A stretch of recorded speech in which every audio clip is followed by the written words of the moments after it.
நான் உங்கள் ways Taylor. நீங்கள் இப்போ தான் நம்மளோட சேனலை ஃபஸ்ட் டைம் பார்க்குறீங்க அப்படின்னா மறக்காமல் நம்மளோட சேனலை சப்ஸ்கிரைப் பண்ணிவிட்டு பாருங்கள். அப்போ தான் நான் அடுத்தடுத்து போடக்கூடிய கட்டிங் வீடியோ, ஸ்டிச்சிங் வீடியோ எல்லாமே உங்களுக்கு கிடைக்கும். அது மட்டும் இல்லாமல் நீங்கள் கமெண்ட்டில் கேட்குற கேள்விகளுக்கு நான் உங்களுக்கு டவுட்டு கிளியர் பண்ணுற மாதிரியான வீடியோவுமே கொடுத்துட்ருக்கேன். ரொம்ப பொறுமையாக தான் எனக்கு தெரிஞ்ச வரைக்கும் நான் உங்களுக்கு சொல்லி கொடுத்துட்ருக்கேன். மறக்காமல் ஸ்கிப் பண்ணாமல் எல்லா வீடியோஸையும் நீங்கள் பாருங்கள். உங்களுக்கு ஏதாவது டவுட் இருந்தாலும் நீங்கள் கமெண்ட்டில் சொல்லுங்கள். கமெண்ட் பண்ண உடனே ஆன்சர் வருமானு கேட்டிங்கன்னா கண்டிப்பாக கிடையாது. நான் பார்க்குற வரைக்கும் உங்களுக்கு ஆன்சர் வராது. நான் பார்த்துட்டு அப்படின்னா கண்டிப்பாக உங்களுக்கு ரிப்ளையில் கொடுத்துருவேன். கொஞ்சம் வெயிட் பண்ணி பாருங்கள், ரொம்ப அவசரப்பட வேண்டாம். இவ்வளோ மாதம் நான் கிளாஸ் போனேன், எத்தனை வருஷமாக இப்போ ஸ்டிச் பண்ணிகிட்ருக்கேன், இதனால் எனக்கு மாதம் வருமானம் எவ்வளோ கிடைக்கிது அப்படின்ற எல்லா விஷயங்களையும் நான் உங்கள் கூட ஷேர் பண்ணுறதா சொல்லியிருந்தேன். அதுக்கான வீடியோ தான் இது. மறக்காமல் ஸ்கிப் பண்ணாமல் பாருங்கள். என்னோடய வீடியோ ஏதோ ஒரு வகையில் உங்களுக்கு ஒரு மோட்டிவேஷனாக இருக்கும்னு நான் நம்புகிறேன். நீங்கள் இந்த வீடியோவை டைம் ஸ்பெண்ட் பண்ணி பார்க்க வேண்டாம். நீங்கள் ஒரு ஓரமாக ஃபோனை ஆன் பண்ணி வச்சு விடுங்க. நீங்கள் உங்களோட ஸ்டிச்சிங் வேலையில் நீங்கள் பாட்டுக்கு தைச்சிக்கிட்டே இது காதில் மட்டும் வாங்கினீங்கன்னா போதும். இதை பார்க்கணுன்ற அவசியம் கூட கிடையாது. நான் இன்றைக்கி என்ன சொல்கிறேன் அப்படின்றத நீங்கள் காதில் மட்டும் வாங்கிக்கிட்டீங்க அப்படின்னாவே எனக்கு போதும். மறக்காமல் நம்மளோட சேனலை சப்ஸ்கிரைப் பண்ணிக்கோங்க. அடுத்தடுத்து நான் போடக்கூடிய வீடியோ அப்போ தான் உங்களுக்கு கிடைக்கும். இப்போ வாங்க வீடியோக்குள்ளே போகலாம். நான் ஃபஸ்ட்டாக ஸ்டிச்சிங் கிளாஸ் எப்போ போகலாம் அப்படின்னு நினச்சேன்னா 2021 தான் எனக்கு தோணுச்சு போகலாம் அப்படின்றது. அதுவுமே எனக்காக தோணுச்சா அப்படின்னு கேட்டிங்கன்னா கண்டிப்பாக கிடையாது. எங்கள் பக்கத்து வீட்டில் ஒரு சிஸ்டர் இருக்காங்க, அவங்களோட அம்மா தான் சொன்னாங்க, நீங்கள் 2 பேர் சும்மா தானே இருக்கீங்க, நீங்கள் போயிட்டு வாங்க கிளாஸ்க்கு, சும்மா தானே வீட்டில் இருக்கீங்க அப்படின்ற மாதிரியான எண்ணங்களை தோணுனது என்னவோ அவங்க தான். அப்புறம் நாங்களும் யோசித்தோம், டெய்லி இப்படி சும்மாவே ஓட்டிக்கிட்டு இருந்தால் என்ன பண்ணுறது அப்படின்னு யோசித்து ஃபஸ்ட்டு எங்களுக்கு போர் அடிக்குது அப்படின்றதுனால தான் நாங்கள் போனோம். எங்களுக்கு பக்கத்துலேயே தான் ஒரு 1/2 கிலோமீட்டர் 1 கிலோமீட்டர் நடந்து தான் போவோம், டெய்லி நடந்து தான் வருவோம். அப்படி பிளான் பண்ணி தான் நானும் அந்த சிஸ்டரும் கிளம்ப ஆரம்பித்தோம். போனோம். ஃபஸ்ட்டு ஒரு நாள் போனோம். அப்போ போகும்போதே எனக்கு தெரிஞ்சது நான் கற்றுக்க மாட்டேன், என்னால் இது முடியாது அப்படின்னு நானே மைண்டில் ஃபிக்ஸ் பண்ணிட்டேன். அப்புறமே அந்த சிஸ்டர் கட்டிங்க்கு தேவையான எல்லா மெட்டீரியலும், ஸ்டிச்சிங்க்கு தேவையான எல்லா மெட்டீரியலும், சிசர்லேருந்து டேப்லேருந்து ஸ்கேல்லேருந்து எல்லாமே வாங்கிட்டாங்க. ஆனால் நான் எதுவுமே வாங்கலை. ஒரு டேப் வாங்கலை, ஒரு பேனா, ஒரு பென்சிலோ இல்லை ஒரு பேப்பரோ எதுவுமே வாங்க கிடையாது. சும்மா கைவீசு, அம்மா கைவீசு, கடைக்கு போகலாம் கைவீசு, அப்படி தான் கை வீசிட்டு போயிட்டுருந்தேன். அங்கே போனதுக்கப்புறமே அந்த அக்காவுக்கும் எனக்கும் ஒன்றா தான் சொல்லி கொடுத்தாங்க. அந்த அக்கா என்ன பண்ணாங்க அப்படின்னா கட்டிங் போடவே ஆரம்பிச்சிட்டாங்க. நான் சும்மா தான் பார்த்துட்ருக்கேன், எதுவுமே என்கிட்ட இல்லை. வாங்கலைன்றதை தாண்டி அந்த தெரியும்ல நமக்கே, இது நம்ம வாங்கினா நம்ம கற்றுக்க மாட்டோம் அப்படின்றது எல்லாமே நமக்கு தெரியல. அதனால் நான் வாங்கவே கிடையாது. அவங்க 2 சிசர் வச்சுருந்தாங்க, அதில் ஒரு சிசர் எனக்கு கொடுத்தாங்க. அப்புறம் வீட்டில் இருக்கிற நியூஸ் பேப்பர் எடுத்துகிட்டு போனேன். அப்புறம் டேப், அவங்களோட டேப்பே நான் யூஸ் பண்ணிக்குவேன். இந்த மாதிரி எல்லாமே அவங்க கிட்ட இருந்து தான் நான் யூஸ் பண்ணிகிட்டு இருந்தேன். ஒரு கட்டத்துக்கு மேலே அந்த அக்கா கட்டிங்கை முடிச்சுட்டு ஸ்டிச்சிங்கில் போய் உட்காந்துட்டாங்க. மிஷினில் உட்காந்து அவங்க தைக்கவே ஆரம்பிச்சிட்டாங்க. எனக்கு மனசெல்லாம் கஷ்டமாயிடுச்சு. என்னடா இது, அவங்களும் நாமளும் ஒன்றா தானே வந்தோம் உள்ளுக்குள்ளே, ஆனால் அவங்க இப்போ ப்ளவுஸ் கட் பண்ணிட்டாங்க, அடுத்து ஸ்டிச்சிங்குமே போயிட்டாங்களே. நம்ம இப்போ கீழே உட்காந்துட்ருக்கோம், அவங்க மேலே தைச்சிட்ருக்காங்க, நான் கீழே உட்காந்துட்ருக்கேன். இப்படியே உட்காந்துட்டு இருந்தேன், என்ன பண்ணுறது அப்படின்னு யோசித்து ஒரு கட்டத்துக்கு மேலே ஈவினிங் டெய்லி 1 மணி நேரம் தான் அந்த கிளாஸு. டெய்லி ஈவினிங் போவோம், அந்த 1 ஹவர் அட்டன் பண்ணுவோம், வீட்டுக்கு வந்துடுவோம். ஏதோ சும்மா டைம் பாஸ்க்கு போயிட்டு தான் வந்துட்டு இருந்தோம். அந்த கீழே உட்காந்துட்டு இருந்தது எனக்கு ரொம்ப கஷ்டமாக இருந்தது. அவங்க சீக்கிரமாக தைச்சி பழகிட்டாங்க, நம்மளால் தைச்சி பழக முடியலையே அப்படின்னு ரொம்ப கஷ்டமாக இருந்துச்சு. இதுக்கு இடையிலையே நான் வேலை பார்த்துக்கிட்டு இருக்கும் போதுமே நான் கிளாஸ் அட்டன் பண்ணுறதுக்கு போனேன். அப்போ எனக்கு டைம் சரியில்லை, லாங்கு அப்படின்றதெல்லாம் யோசித்து நான் அப்படியே ஸ்டாப் பண்ணிட்டேன். அப்போவுமே ஜஸ்ட்டு ஒரு நாள் போயிருப்பேன், பார்த்துட்டு ஃபீஸ் மட்டும் கட்டலை, அப்படியே நான் ரிட்டன் வந்துட்டேன். அந்த மாதிரி இந்த டைமும் நம்ம விட்டு அடிச்சிடக்கூடாது அப்படின்றதுக்காகவே நான் என்ன பண்ணேன்னா, வீட்டுக்கு வந்ததுக்கப்புறம் ஃபோன் நோண்டிகிட்டே இருப்பேன். அந்த ஃபோன் நோண்டுறத நாம் ஏன் இந்த மாதிரி வீடியோஸ் பார்க்கக்கூடாது? பார்த்தோம்னா நமக்கு கொஞ்சம் ஈஸியாக இருக்கும்ல, புரிய வரும்ல.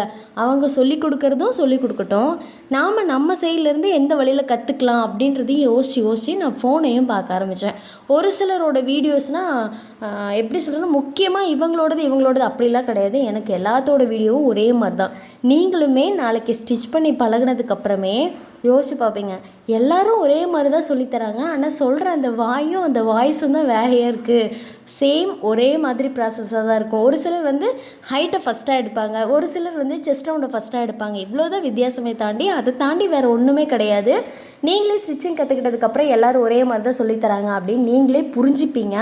அப்புறம் 2-3 நாள் ஆயிடுச்சு, இதே போலயே சும்மா வேஸ்ட் பண்ணிகிட்டே வந்துக்கிட்டே இருந்தேன். அதுக்கப்புறமே நான் வீட்டில் ஃபோன் பார்க்க ஆரம்பித்தேன். அப்புறம் எனக்கே கோவம் வந்துருச்சு, இந்த ரேஷன் சாரீ எல்லாம் இருக்கும்ல, அதெல்லாம் எடுத்துகிட்டு போய் அவங்க ஒரே டைம் தான் எனக்கு கட்டிங் சொல்லி கொடுத்தாங்க. அந்த ஒரு டைமில் வந்து எனக்கு ஒன்றுமே புரியல. ஆனால் வந்து எப்படியோ அவங்க சொல்ல சொல்ல நானும் கட் பண்ணிட்டேன். அந்த ஒரே டைமில் வந்து அந்த ப்ளவுஸை கட் பண்ணி அவங்க அந்த ப்ளவுஸை ஸ்டிச் பண்ணுறதுக்குள்ளே நான் வந்து என்னோடய ப்ளவுஸை ஸ்டிச் பண்ணி முடிச்சிடணும் அப்படின்ட்டு நினச்சிட்டு ரொம்ப வெறியோடு வந்து ஸ்டிச் பண்ணவும் ஆரம்பித்தேன். அப்போ அந்த கடைக்கு ஒரு 2-3 அக்காங்க வந்து வருவாங்க. எனக்கு சொல்லித்தர அந்த அக்கா வந்து அடிக்கடி வந்து வெளியில் போயிடுவாங்க. அவங்களுக்கு ஏதாவது வேலை இருக்கும் அப்படின்ட்டு வெளியில் போயிடுவாங்க. அந்த கடையில் வந்து வேலை பார்ப்பாங்கள 2-3 அக்காங்க, அவங்க வந்து ரொம்ப ஃப்ரெண்ட்ஸ் ஆகிட்டாங்க என் கூட. ரொம்ப ஜாலியாக எல்லாம் சிரிச்சிட்டே இருப்போமா. அதனால் அவங்க ஃப்ரெண்டானதுனால அவங்கக்கிட்ட சும்மா போய் கேட்க ஆரம்பித்தோம். அக்கா இது என்ன பண்ணும், இது எப்படி பண்ணும், இதாண்டி இப்படி தாண்டி கட் பண்ணும், இதாண்டி இப்படி தாண்டி ஸ்டிச் பண்ணணும் அப்படின்னு அவங்க சொல்லி கொடுக்க ஆரம்பித்தாங்க. அவங்க சொல்லி கொடுக்குறேன்ற முன் வந்ததுனாலே என்னவோ தெரியல, ஒரு 10வது நாளில் நாங்கள் அப்படியே டோட்டலாக அங்கே போகிறதே நிறுத்திட்டோம். வீட்டிலே இருந்துட்டோம். போக முடியல. ஏன்னா வண்டி இல்லை, டெய்லியும் நடந்து தான் போகணும். நடந்து போகிறதுமே கொஞ்சம் பிடிக்கல. ஐயோ டெய்லி இவ்வளோ தூரம் நடக்கணுமே. ஒரு 2 நாள் ஆர்வமாக இருந்தது, 3 நாள் ஆர்வமாக இருந்தது, அதுக்கு மேலே ஆர்வமே இல்லை. இப்படியே போனதுனால கரெக்டாக ஒரு 10 நாள், 10வது நாள் போயிட்டு அந்த ஒரு ப்ளவுஸை முடிச்சுட்டு நாங்கள் அதுக்கப்புறமே நின்றுட்டோம். அப்படியே மனசுக்குள்ளே ஒரு பெரிய இது வந்துடுச்சு. அப்பா எனக்கும் ப்ளவுஸ் தைக்க தெரியும்டா, நானும் தைச்சிருவேன்டா, அந்த மாதிரி ஒரு சீனை போட்டுக்கிட்டு நின்றுடுச்சு. 2 பேருமே நின்றுட்டோம். அப்புறமே சும்மா இருக்க முடியல, தனிமையாகவே இருக்க முடியாது. நீங்களுமே அப்படி தான் நினைக்கிறேன்னா, தனியாக இருந்தோம் அப்படின்னா எதேதோ யோசனைகள் வரும். அப்போ அந்த யோசனைகள்லாம் வந்து நம்ம ஒரு பக்கம் ஸ்டாப் பண்ணணும்னு நினச்சோம் அப்படின்னா, ஏதாவது ஒரு பிடிச்ச விஷயத்துக்குள்ளே இறங்கணும்ல. அப்படி இல்லைனா பிடிக்காத விஷயத்தையாவது பிடிச்ச மாதிரி நம்ம மாற்றிக்கணும்னு நினைப்போம்ல. அந்த மாதிரி ஏதாவது ஒரு விஷயம் நம்ம பண்ணணும் அப்படின்னு நினச்சிட்டு தான் திரும்பவும் வந்து ஃபோன் நோண்ட ஆரம்பித்தேன். அதுக்கப்புறம் வீட்டு கதவை சாத்துவேன். காலையில் அவங்க வீட்டிலேருந்து வெளியில் போகிறாங்களா ஹஸ்பண்டு, உடனே கதவை லாக் பண்ணுவேன். அடுத்து ஃபோன் எடுத்து வைப்பேன். என்னோடய ப்ளவுஸை நானே கட் பண்ணி ஸ்டிச் பண்ணி போட்டு பார்ப்பேன். அப்போல்லாம் ஒரு ப்ளவுஸ் கட் பண்ணுறதுக்கே எனக்கு 1 நாள் ஆகும். இப்போ நினச்சா ரொம்ப என்ன நினச்சா நானே கொஞ்சம் பெருமைப்பட்டுக்கிறேன். நம்மளால் 5 நிமிஷத்தில் 10 நிமிஷத்தில் ஒரு ப்ளவுஸை கட் பண்ண முடியுதுன்னு. ஆரம்ப கட்டத்துலலாம் ஒரு சில டவுட்னா கூட வந்து எனக்கு சொல்லித்தர யாருமே கிடையாது. இது யார்கிட்ட போய் கேட்குறது அப்படின்னு கூட தெரியாது. ஏன்னா அந்த அக்காவுமே ஃபுல்லாக ஃபினிஷ் பண்ணலை, நானுமே ஃபுல்லாக ஃபினிஷ் பண்ணலை.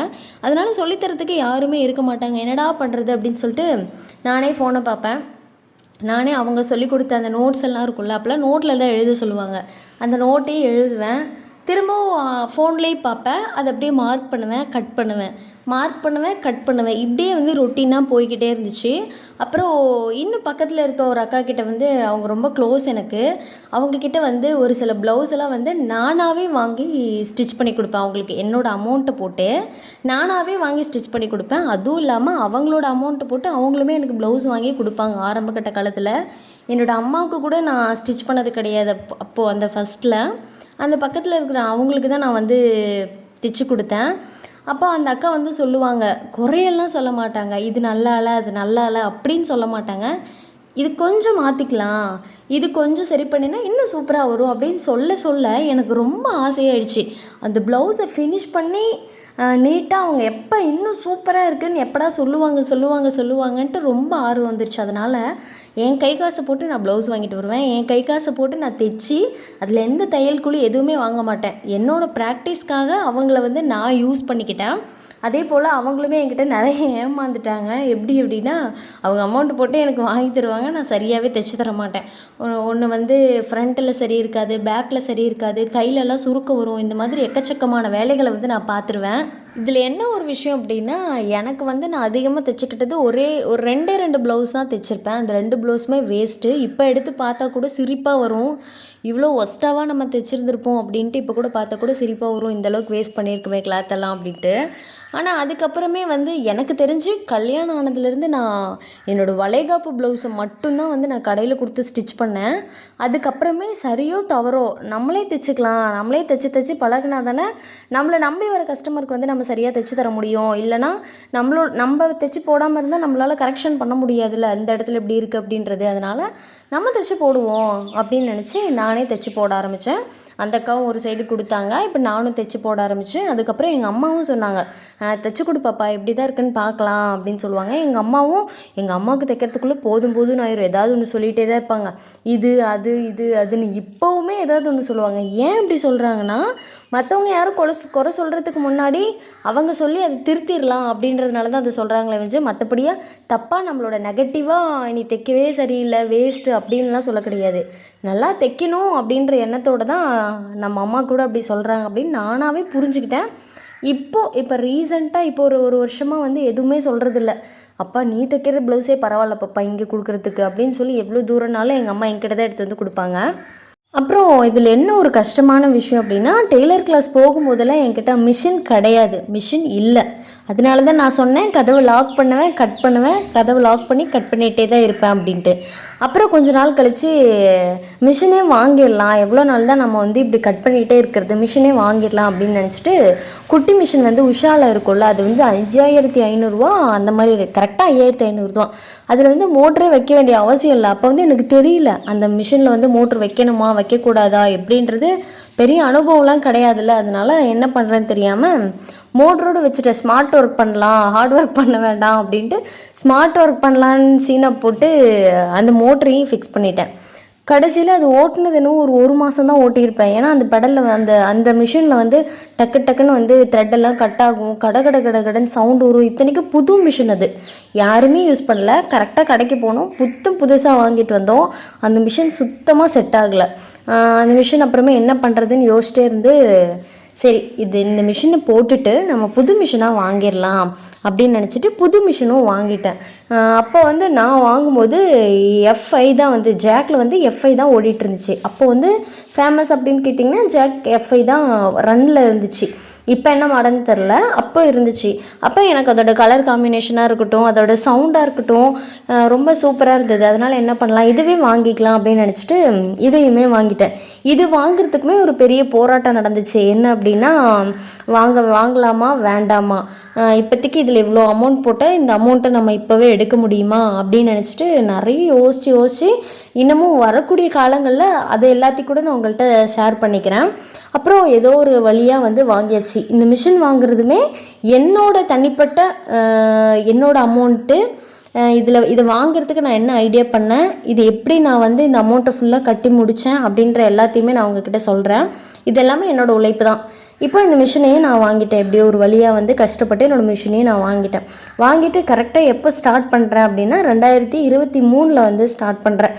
கரெக்டாக தைச்சி நல்லா பழக ஆரம்பித்து ரொம்ப சீக்கிரத்துலேயே ஸ்டார்ட் பண்ணிட்டேன்னு வச்சுக்கோங்களேன். 2021 வந்து டெய்லரிங் கிளாஸ் போனேன். அப்புறம் 22 தான் வந்து கன்சீவாக இருந்தேன். அப்புறம் 23 வந்து பையன் பிறந்துட்டான். இதுக்கடையில் பெருசாக ஒன்றும் நான் கற்றுக்கலாம் கிடையாது. ரொம்ப வந்து ஹார்ட் ஒர்க் பண்ணேன், ரொம்ப கஷ்டப்பட்டு கற்றுக்கிட்டேன் அப்படின்லாம் இல்லை. ஏதோ ஒரு லக்குன்னு கூட வச்சுக்கோங்களேன். எனக்கு வந்து ஏதோ ஒரு லக்குன்னு கூட வச்சுக்கோங்களேன். வேறு வழியே இல்லை, நம்ம இதை தைச்சிருவோம் அப்படின்ற மாதிரி ஏதோ ஒரு லக்கு தான் எனக்கு கிடச்சிருக்குன்னு நினைக்கிறேன். அப்புறம் ரொம்ப சீக்கிரத்துலேயே வந்து தைக்க ஆரம்பித்தேன். என்னை நம்பி ஒருத்தர் வந்து கொடுத்துருந்தாங்க. எப்படி கொடுத்தாங்க அப்படின்னா, இன்றைக்கி கொடுத்துட்டு நாளை காலையில் எனக்கு ஒரு ப்ளவுஸ் வேணும் அப்படின்ற மாதிரி கொடுத்துருந்தாங்க. அவங்களும் தெரிஞ்சவங்க தான். ஆனால் அவ்வளோ சீக்கிரமாக தைக்கக்கூடிய பொண்ணான்னு கேட்டிங்கன்னா கண்டிப்பாக கிடையவே கிடையாது. இன்றைக்கே கட் பண்ணி இன்றைக்கே தைச்சி இன்றைக்கே முடிச்சு கொடுக்குற ஆள் நான் கிடையாது. ஏன்னா அப்போ ரொம்ப பிகினர் தானே, அவ்வளோ ஃபாஸ்டெல்லாம் கிடையாது. அதனால சரி ஓகே அப்படின்னு சொல்லிட்டு அப்போல்லாம் நைட்டெல்லாம் ரொம்ப டைம் எடுத்து சின்சியராக கட் பண்ணி ஸ்டிச் பண்ணி கொடுத்தேன். அப்போ வந்து அவங்கக்கிட்ட நான் ப்ளவுஸை வந்து ஸ்டிச் பண்ணி கொடுத்துட்டு என் மனசெல்லாம் படக்குன்னு அடிச்சுக்குது. ஐயோ என்ன பண்ணுறது, சரியில்லைன்னா என்ன பண்ணுறது, ஏன்னா லைனிங் ப்ளவுஸ் வேறு, அதில் லேஸ் வேறு வச்சு தைச்சி கொடுத்துருக்கேன், என்ன பண்ணுறது அப்படின்னு சொல்லிட்டு ஒரே பயமாக இருந்துச்சு. அப்புறமே அவங்களே ஃபோன் பண்ணாங்க, ஒரு நிமிஷம் நீ வீட்டுக்கு வாவேன் அப்படின்னு கூப்பிட்டுருந்தாங்க. அப்புறம் அவங்க வீட்டுக்கு போய் பார்த்தா சூப்பர் செம்மையாக தைச்சிருக்க, ரொம்ப நல்லா இருக்குது, எனக்கு இனிமேல் நீ தைச்சி கொடு அப்படின்ற மாதிரி சொல்லிட்டாங்க. எனக்கு ரொம்ப ஆச்சரியமாயிடுச்சு, என்னடா இது இந்த அளவுக்கு நம்ம தைக்கக்கூடிய ஆளா அப்படின்னு எனக்கே தெரியல, நம்ப முடியல.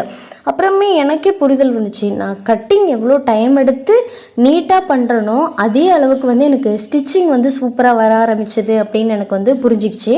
அதனால நான் கட்டிங் மட்டும் பார்த்து பண்ணுவேன், எவ்வளோ நேரம் ஆனாலும் பார்த்து பண்ணுவேன்.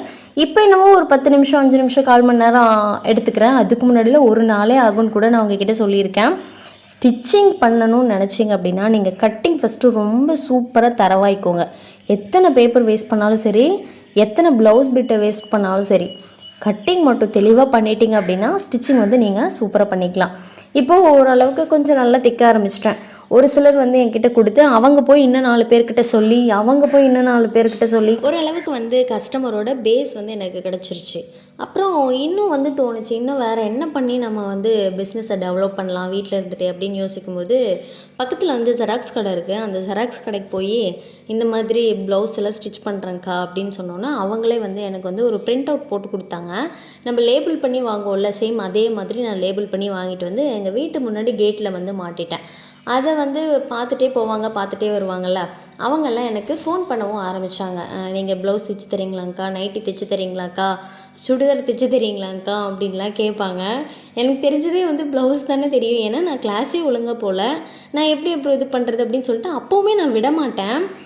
ப்ளவுஸ்னால் கண்டிப்பாக தைச்சி கொடுப்பேன். சுடிதார்னால் அக்கா இல்லை எனக்கு வேலை இருக்குது அந்த மாதிரி ஏதாவது ஒன்று சொல்லிடுவேன். அப்புறமே நான் ஃபஸ்ட்டு ஒருத்தவங்கக்கிட்ட ப்ளவுஸை வாங்கி வேஸ்ட் பண்ணிகிட்ருப்பேன்னு சொன்னால, அவங்களோட பொண்ணுக்கு தான் வந்து நான் ஃபஸ்ட்டு சுடிதார் கட் பண்ணி ஸ்டிச் பண்ணேன். சுடிதார் எப்படி கட் பண்ணேன்னு கேட்டிங்கன்னா, கண்டிப்பாக நான் வந்து ஃபோனை பார்த்து தான் சுடிதாருமே கட் பண்ணேன். அது என்னமோ தெரிலங்க, ஒரு டைம் பார்த்துட்டேன் அப்படின்னா எனக்கு மைண்டில் பிக் ஆயிடுது. இது இப்படி தான் அப்படின்னு சொல்லிட்டு ஃபுல்லாக அப்படியே வந்துடுது, ஞாபகம் வந்துடுது. ஒருவேளை இது ரொம்ப இன்ட்ரெஸ்டானதுனாலயா என்னன்னு தெரில, ரொம்ப ஆர்வம்னு கூட வச்சுக்கோங்களேன். இப்போல்லாம் ரொம்ப இன்ட்ரெஸ்ட்டு, விட்டுறவே கூடாது. இதை என்ன தான் நான் படிச்சிருந்தாலும், ஒரு நல்ல கோர்ஸ் முடிச்சிருந்தாலும் இதை விட்டுறவே கூடாது. நமக்கு ரொம்ப ஆர்வமாக இருந்ததுனால நான் அது என்ன பண்ணேன்னா, ஒரு டைம் பார்த்தாலே எனக்கு வந்து மைண்டில் வந்து பதிவாயிருது. அதனால் நான் அதை யூடியூப் பார்ப்பேன், அந்த பொண்ணுக்கு கட் பண்ணி ஸ்டிச் பண்ணி கொடுத்தேன். ரொம்ப சூப்பராக இருந்துச்சு. என்னால் நம்ப முடியல.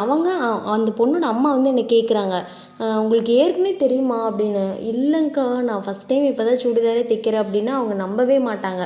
இல்லை நீ பொய் சொல்கிற அப்படின்வாங்க. இல்லைங்க்கா, உண்மையாலுமே நான் இது வரைக்கும் சுடிதாரே தைக்கல. அவங்க பாப்பாவுக்கு தான் ஃபஸ்ட் டைம். அதுவும் என்னை நம்பி ஒரு சாரியை கொடுத்தாங்க. ஒரு புது சாரியை கொடுத்து ரொம்ப நாளாக அது கட்டாமல் வச்சுருந்துருக்காங்க. அந்த புது சாரியை கொடுத்து அதுலேருந்து என்னை வந்து கன்வெர்ட் பண்ணி ஸ்டிச் பண்ண சொல்லி கொடுத்துருந்தாங்க.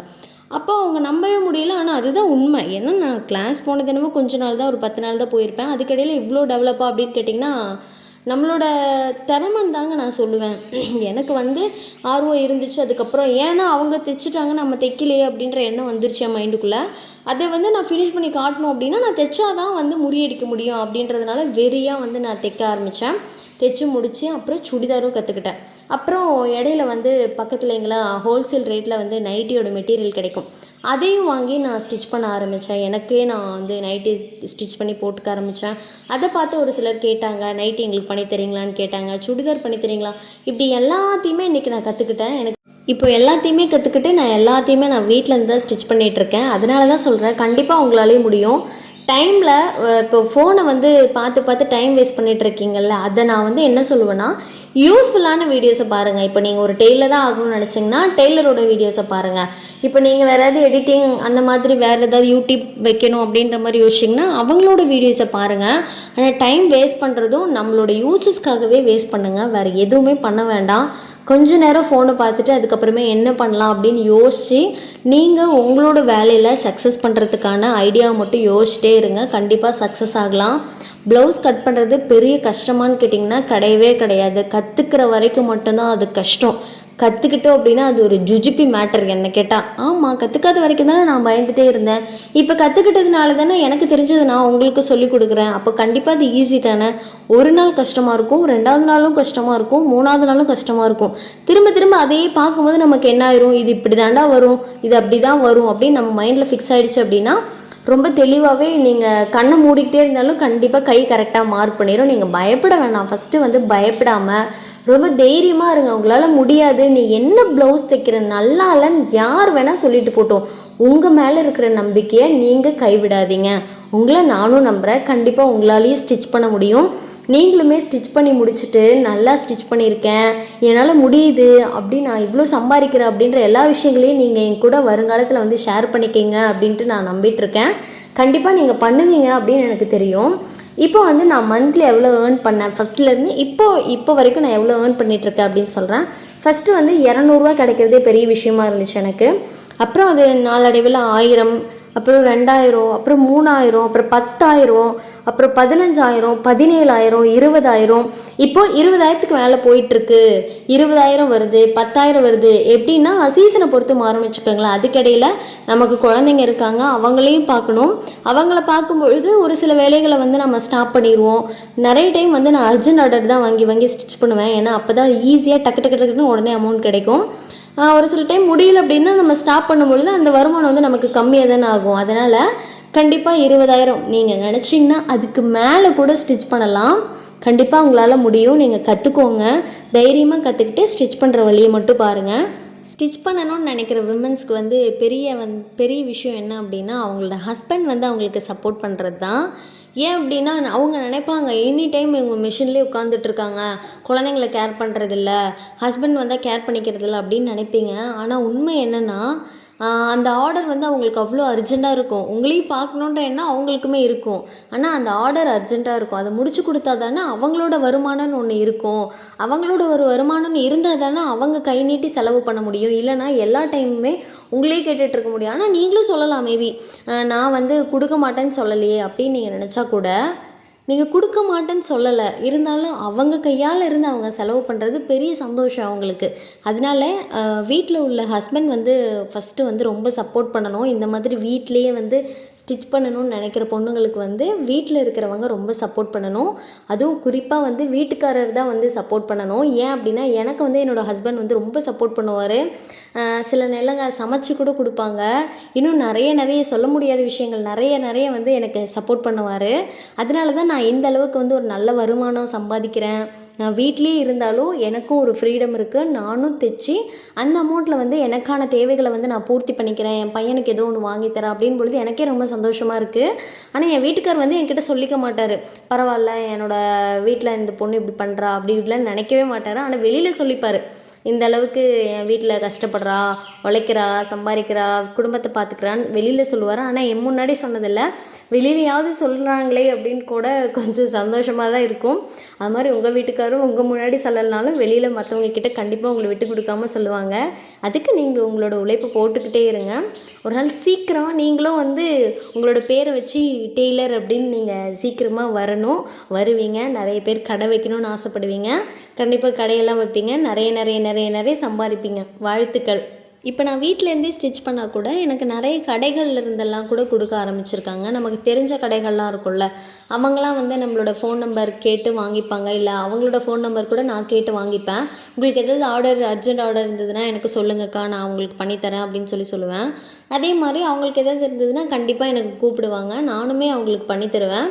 எனக்குமே ஒரு சில டைம் அக்கா இந்த மாதிரி இருக்குது எனக்கு பண்ணித்தரீங்களான்னு கேட்டேன். அவங்களுமே எனக்கு பண்ணி தருவாங்க. இந்த மாதிரி நிறைய வந்து நம்மளே தான் வந்து முயற்சி பண்ணணும். ஒரு டைமும் வந்து முயற்சி பண்ணிகிட்டே இருக்கணும். நமக்கு வந்து நிறைய கஸ்டமர் வரணும் அப்படின்னு நினச்சோம் அப்படின்னா, நம்ம ஒரு டைமும் எந்த வழியில் முயற்சி பண்ணால் நிறைய கஸ்டமர் வந்து நமக்கு கிடைப்பாங்க. வர கஸ்டமரை நாம் எப்படி தக்க வச்சுக்கணும் அப்படின்ற எல்லா விஷயங்களையுமே யோசித்து பொறுமையாக ஹேண்டில் பண்ணுங்கள். இதுக்கடையில் ஒரு பெரிய டாஸ்க் என்ன தெரியுமா? அதுவும் நம்ம சொந்த பந்தத்துக்குள்ளே தைக்கிறது ரொம்ப ரொம்ப ரொம்ப கஷ்டமான வேலை. அப்படியே தைச்சி முடித்தா கூட பணம் வாங்குறதுக்குள்ளே நம்ம ஆவியெல்லாம் மேலேயே போயிட்டு வந்துடும். அந்தளவுக்கு ரொம்ப கஷ்டமாக இருக்கும். அவங்க அப்படியே அர்ஜென்ட்டுன்னு கொடுப்பாங்க. நம்ம அர்ஜென்ட் தான் தைச்சி கொடுப்போம். நம்ம அர்ஜென்ட்டாக தைக்கிறதே என்ன ப்ளஸ்ஸுக்காக? அர்ஜென்ட்டாக தைச்சா நமக்கு அமௌண்ட் வரும் அப்படின்ற ப்ளஸ்ஸுக்காக தான் நம்ம அர்ஜென்ட் ஆர்டரே எடுத்து தைக்கிறோம். ஆனால் அந்த அர்ஜென்ட்டில் அவங்க வேணால் என்ஜாய் பண்ணிக்கலாம். புது ட்ரெஸ் உடனே போட்டு அவங்க சந்தோஷப்பட்டுக்கலாம். அதில் நமக்கு என்ன சந்தோஷம்? ஒன்றுமே கிடையாது. தைச்சி பர்ஃபெக்டாக இருந்ததுன்னா நமக்கு சந்தோஷம். அதுவும் இல்லாமல் அந்த தைச்ச வருமானத்தை பார்க்கும்பொழுது தானே நமக்கு ரொம்ப சந்தோஷமாக இருக்கும். ஆனால் இந்த சொந்தக்காரர்கள் வந்து அதை புரிஞ்சிக்கவே மாட்டாங்க. இதை சொந்தக்காரர்கள் யாராவது இருந்தீங்கன்னா, தைச்ச உடனே கையோட காசு கொடுத்து வாங்கி பாருங்கள். அவங்களோட முகம் எவ்வளோ சந்தோஷமாக இருக்கும்னு. தயவுசெய்து பெண்டிங் மட்டும் வச்சுட்டு வந்துடாதீங்க. பெண்டிங் வைக்கிற மாதிரி உங்களுக்கும் தெரிஞ்சது அப்படின்னா ஃபஸ்ட் டைம் விட்டுருங்க, 2வது டைமும் விட்டுருங்க, 3வது டைம் நீங்கள் சொல்லிடுங்க, அக்கா இது வந்து மணி விஷயம், ஃபேமிலிக்குள்ளே மிஸ் அண்டர்ஸ்டாண்டிங் ஆனாலும் ஆயிரும். ஏன்னா பணத்தினால தான் பல உறவுகள் வந்து சங்கடத்தில் நிற்கிறாங்க அப்படின்ற மாதிரி எதாச்சும் ஒன்று அவங்களோட வழியிலே போய் நீங்கள் பேசுகிற மாதிரி பேசி, அவங்க உங்கள் மேலே கோபமும் வரக்கூடாது, அதுக்கப்புறமே டென்ஷனும் ஆகக்கூடாது. அது மாதிரி எப்படி பேசி ஹேண்டில் பண்ணி முடிக்க முடியுமோ அந்த விஷயத்தையும் முடிச்சிட்டிங்க அப்படின்னா, அடுத்தடுத்து ஓஹோ இவகிட்ட போனோம்னா நம்ம காசு கொடுத்துடணும் அப்படின்னு வந்து முடிவு பண்ணிப்பாங்க. நானே ஒரு சில டைம் சொல்லுவேன், அவங்க முன்னாடியே நான் சொல்லுவேன், நிறைய பேர் இப்படி தான் இங்கே பாருங்கக்கா, நிறைய தைச்சி வச்சுருக்கேன், அமௌண்ட்டை தந்து வாங்கிட்டு போக மாட்றாங்க, இப்படி இருந்தால் நான் எப்படி தைக்கிறது அப்படின்னு நான் வந்து அவங்க முன்னாடியே வேறு யாரையாவது சொன்னேன் அப்படின்னா, ஓஹோ இதுதான் நமக்கும் அப்படின்னு நினச்சிட்டு அவங்க கையோடு கொடுத்துட்டே போயிடுவாங்க. இந்த மாதிரியான சின்ன சின்ன விஷயங்கள்லாம் கூட நான் பண்ணுவேன். ஏன் அது கூட நான் பண்ணுறேன் அப்படின்னா, நீங்களாம் வெளியில் போய் சம்பாதிக்கிறீங்க, உங்களுக்கு மாத சம்பளம் அப்படின்ட்டு ஒன்று கிடைக்குது, அவங்க வந்து தராமல் உங்களை பெண்டிங் போட்டுகிட்டே இருந்தால் உங்களுக்கு எவ்வளோ கோபம் வரும். உங்கள் ஃபேமிலியே அதை தான் வச்சு அந்த கமிட்மெண்ட்லேருந்து பாஸ் ஆகணும் அப்படின்னா உங்களோட சேலரி வச்சு தான். அதுபோல் தான் எனக்கும் ஒரு ஃபேமிலி இருக்குது. என் ஃபேமிலிக்கு நான் சப்போர்ட் பண்ணணும்னு நினச்சி தான் இந்த வேலையை நான் பண்ணிகிட்ருக்கேன். அப்படி இருக்கும்போது நீங்கள் 100 ரூபானாலும் 100 ரூபா தானே, நீங்கள் வேறு எங்கேயாவது கொடுத்து ஸ்டிச் பண்ணிக்க வேண்டியதானே. நல்லா இருக்குது அப்படின்றதுனால தானே என்கிட்ட வந்து கொடுக்குறீங்க. அந்த 100 ரூபா எனக்கு ரொம்ப பெரிய விஷயம். 20 நிமிஷம் செலவு பண்ணி அந்த 100 ரூபா நான் உங்ககிட்ட இருந்து வாங்குறேன் அப்படின்னா அது என்னோட கடன் சுமையை வந்து கம்மி பண்ணும். என் ஃபேமிலிக்கு ஏதாவது ஒரு வகையில் வந்து அது யூஸ்ஃபுல்லாக இருக்கும்னு நான் நினச்சிட்டு தான் ஸ்டிச் பண்ணுறேன். அதனால் தயவு செய்து யாருமே வந்து கடன் வைக்காதீங்க. நீங்கள் கடன் யாருக்கும் கொடுக்காதீங்க. கட்டன் ரேட்டாக ஃபஸ்ட்டே ஸ்டிச் பண்ணும்பொழுதே இப்போ தான் நீங்கள் ஆரம்ப காலத்தில் இருக்கீங்க அப்படின்னா, அக்கா கையோட பணத்தை கொடுத்துட்டு வாங்கேங்க்கா, கையோட பணத்தை கொடுத்துட்டு வாங்கேங்க்கா அப்படின்னு சொல்லிட்டீங்க அப்படின்னாவே அவங்களுக்கு புரிஞ்சிடும். அவங்க வேறு எங்கேயும் போக மாட்டாங்கங்க. உங்களை நம்பி உங்களோட கட்டிங் பிடிச்சிருந்தது, உங்களோட ஸ்டிச்சிங் பிடிச்சிருந்தது அப்படின்னா கண்டிப்பாக உங்களை தாண்டி எங்கேவுமே போக மாட்டாங்க. கரெக்டாக அந்த டைமுக்கு பணத்தையும் கொடுப்பாங்க. கரெக்டாக நம்ம ஸ்டிச் பண்ணி கொடுத்துட்டோம் அப்படின்னா ஃபிட்டிங்கும் கரெக்டாக இருந்ததுன்னா அவங்க எதுவுமே சொல்ல மாட்டாங்க, வாங்கிட்டு போயிட்டே இருப்பாங்க. ஃபஸ்ட்லேயே நம்ம லூஸில் விட்டுட்டோம் அப்படின்னா நம்ம பணத்துக்கு கேரண்டி நம்மளே கிடையாது. அப்புறம் தான் நம்ம கடன் வாங்கின மாதிரி, அக்கா இன்னும் அமௌண்ட் கொடுக்கல அப்படின்னு நம்ம கேட்டுகிட்டே இருக்க மாதிரி இருக்கும். அதனால் ஃபஸ்ட்லேருந்தே நீங்கள் வந்து கொஞ்சம் கவனமாக இதை மட்டும் ஹேண்டில் பண்ணிக்கோங்க. நிறைய பேர் வந்து கமெண்ட்டில் வந்து புலம்புறீங்க. என்ன அப்படின்னா, எனக்கு அளவு ப்ளவுஸ்லேருந்து அளவெடுத்தால் கொஞ்சம் அதுலேருந்து சேர்த்து வச்சா கூட சரியாக இருக்குது, தப்பாக இருக்குது, என்ன பண்ணுறது, இன்னும் எப்படி எடுக்கிறது, அந்த மாதிரி நிறைய விஷயங்கள் வந்து கேட்குறீங்க. கொஞ்சம் பொறுத்து பாருங்கள். ஒன்றுமே இல்லை, கொஞ்சமாக பொறுமையாக இருங்களேன். நீங்கள் இப்போ தான் பழகுறீங்க. தப்பு பண்ணாமல் யாருமே பழகவே முடியாது. அதனால் கொஞ்சம் பொறுமையாக இருங்க. தப்பு பண்ணிகிட்டே வாங்க. அதுவாகவே உங்களை தப்பு ஒரு நாள் வந்து சரி பண்ணி விட்டுரும். நீங்கள் பழகிட்டே இருக்கும் பொழுதே அந்த தப்பு வந்து உங்களை அறியாமலே அது கரெக்ஷன் ஆகிடும். நீங்கள் பயப்பட வேண்டாம். இதே தப்பு நீடிக்குமான்னு சொல்லி நீங்கள் பயந்துகிட்டே ஒரு டைமு கட் பண்ணும் பொழுது தான் அந்த பயமே உங்களை தப்பாக கட் பண்ண வச்சிரும். ஸோ அதனால் நீங்கள் பயப்படாதீங்க. இந்த ப்ளவுஸ் என்ன தப்பாக இருந்தாலும் சரி, இதை நான் சென்டர்லேயே கட் பண்ணிட்டாலும் சரி, இதை நான் எப்படி ஃபினிஷ் பண்ணி காட்டுறேன் பாரு அப்படின்னு சொல்லிட்டு அந்த திறமை நமக்குள்ளே தான் இருக்கணும். ஏன் நான் கூட ஒரு சில ப்ளவுஸ்லலாம் வந்து நேராகவே கட் பண்ணி விட்டுருக்கேன். அப்பயுமே நான் அதை அட்ஜஸ்ட் பண்ணி பேட்ச் ஒர்க் போட்டு அது ஒரு டிசைனாக மாற்றி கஸ்டமரே வந்து அசந்து போகிற அளவுக்குலாம் நான் பண்ணி விட்டுருக்கேன். நிறைய இந்த மாதிரி கோல்மால் தனெல்லாம் பண்ணியிருக்கேன். அதனால் நீங்கள் வந்து கொஞ்சம் வந்து கான்ஃபிடெண்ட்டாக இருங்க. அந்த ப்ளவுஸில் என்ன தப்பு வந்தாலும் நான் சரி பண்ணி கொடுக்கறதுக்கு நான் பொறுப்பு. அந்த ப்ளவுஸ் வீணாகவே போனாலும் சரி, என்னோடய கை காசை போட்டு நான் எடுத்து ஸ்டிச் பண்ணி கொடுப்பேன் அப்படின்னு ஒரு பொறுப்பு எடுத்துக்கிட்டிங்கனாவே அப்படின்ற ஒரு பொறுப்பு உங்கள் மனசுக்குள்ளே வந்துருச்சுனாவே நீங்கள் வந்து பயப்படாமல் ஸ்டிச் பண்ண ஆரம்பிப்பீங்க. ஏன் அப்படின்னா நிறைய என்னோடய காசையும் நான் வேஸ்ட் பண்ணியிருக்கேன். இப்போ வரைக்குமே ஒரு சில ப்ளவுஸ்லாம் நான் வேஸ்ட் பண்ணிட்டேன் அப்படின்னா என்னோடய கை காசு போட்டு நான் எடுத்து ஸ்டிச் பண்ணி கொடுப்பேன். வேறு வழி இல்லை. நான் தப்பு பண்ணிட்டேன்னு சொன்னால் கஸ்டமர்கிட்ட அப்படியே நான் கொடுத்தேன் அப்படின்னா அவங்க நாளைக்கு என்னை எப்படி நம்புவாங்க? இந்த பொண்ணுக்கிட்ட கொடுத்தா தப்பு பண்ணிடும் அப்படின்னு நினச்சிருவாங்களா? அதனால் தப்பு பண்ணது யாரோடது? என்னோட கேர்லெஸ்னால தான் நான் தப்பு பண்ணேன். அப்போ அந்த தப்பு சரி பண்ணுறது யார்கிட்ட இருக்குது? என்கிட்ட தான். அப்போ நான் கடைக்கு போய் புதுசாக ஒரு ப்ளவுஸை வாங்கி புதுசாக அதே மாதிரி நான் உங்களுக்கு ஃபினிஷ் பண்ணி கொடுப்பேன். அப்போ என்னோடய நம்பிக்கையும் உடையாது, என்னோடய கஸ்டமரும் என்னை விட்டுட்டு போக மாட்டாங்க, எனக்கும் என்னோடய இன்கமும் வந்து டெவலப் தான் ஆகுமே வந்து கம்மியாகாது. என்ன அந்த நேரத்துக்கு அந்த அமௌண்ட் லாஸு. பட் ஆனால் இன்னொருத்தவங்க கிட்டே சொல்லுவாங்கள்ல இந்த பொண்ணு நல்லா தைச்சிருக்கு அப்படின்னு, இன்னும் ஒரு ஊர்லேருந்து வருவாங்கள்ல அவங்கக்கிட்டேயும் சொல்லுவாங்கள்ல, அந்த மாதிரி நிறைய கஸ்டமர் வந்து கிடைப்பாங்க. நீங்கள் பயப்பட வேண்டாம். கஸ்டமர் வந்து ஈஸியாக டெவலப் பண்ணிக்கலாம். ஆனால் கட்டிங் ஸ்டிச்சிங் நீங்கள் தரவாக இருந்தீங்க அப்படின்னா உங்களுக்கு கஸ்டமர் பேஸு உங்கள் பக்கத்தில் இருக்கவங்களே போதும், வேறு யாரும் வேண்டாம். அந்த விளம்பரதாரர்களே உங்களுக்கு வந்து 10 விளம்பரதாரர்களை வந்து கூட்டிகிட்டு வருவாங்க. இன்னும் ஒரு சிலர்லாம் ஒரு சில டைம் வந்து நம்மக்கிட்ட ப்ளவுஸ் ஸ்டிச் பண்ணிக்குவாங்க. அப்புறம் அது ஏதாவது ஒன்று சொல்லிடுவாங்க, என்னம்மா இது இப்படி இருக்குது அப்படின்னு சொல்லிட்டு போயிடுவாங்க. திருப்பி வேறு பக்கம் கொண்டு போய் நம்மளோட அளவு ப்ளவுஸையே வந்து அளவுக்கு கொடுப்பாங்க. அங்கே தைச்சிட்டு வந்துட்டு சரியே இல்லைன்னு சொல்லிட்டு நம்மக்கிட்ட வந்து என்ன தெரியுமா பண்ணுவாங்க, கண்ணு நீ போன டைம் தைச்சி கொடுத்ததே நல்லா இருந்துச்சு கண்ணு, அதே மாதிரி தைச்சி கொடு அப்படின்னு சொல்லுவாங்க. ஆக்சுவலி நம்ம தைச்சது வந்து குறை கிடையாது, அவங்க பார்க்குற விதம் தான் குறையாக இருக்குமே ஒழிஞ்சு நம்ம தைச்சது வந்து தப்பாக தைச்சிட்டோமோ அப்படிலாம் கிடையாது. அவங்களுக்கு வந்து மனசு வரல, நம்மளாம் நல்லா தைச்சிட்டோமா அப்படின்ட்டு அவங்களுக்கு வந்து மனசு வரல. கஸ்டமர்லாம் நிறைய பேர் குறை தாங்க சொல்லுவாங்க, நிறையெல்லாம் யாருமே சொல்ல மாட்டாங்க. ஏன்னா அவங்க காசை கொடுக்குறாங்க, அதனால் அவங்களுக்கு அப்படி தான் இருக்கும். தப்பு பண்ணியிருப்பாங்களோ சரியாக இருக்காதோ அப்படின்றது அவங்களுக்குள்ள அப்படி தான் இருக்கும். அதையும் முறியடித்து நீங்களாம் தைச்சி கொடுக்குறீங்கள, அதனால் கொஞ்சம் பொசசிவ் ஆவாங்க. நீங்கள் பயப்பட வேண்டாம். இதோட இந்த வீடியோவை நான் முடிச்சுக்கிறேன். இந்த வீடியோ உங்களுக்கு பிடிச்சிருந்தது அப்படின்னா மறக்காமல் என்னோடய வீடியோவை லைக் பண்ணி ஷேர் பண்ணி சப்ஸ்கிரைப் பண்ணி வச்சுக்கோங்க.